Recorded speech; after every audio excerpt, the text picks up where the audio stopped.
Let us be ready for the real battle. Being geared up, it means to be grounded, to be guarded, and game ready for any godly battle.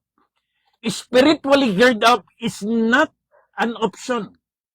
Ang pagiging handa in the spirit sa ating pakikibaka ay hindi optional. Ito po isang essential. Tinalakay natin sa ating mga unang topic that Christian life is not a playground. It is a battlefield. So to be spiritually girded is not an option. Dahil tayong lahat ay nasa isang labanang spiritual, kundi isang essential. Alam niyo kung bakit? Kung ikaw ay hindi ready, ikaw ang target ng ating enemy.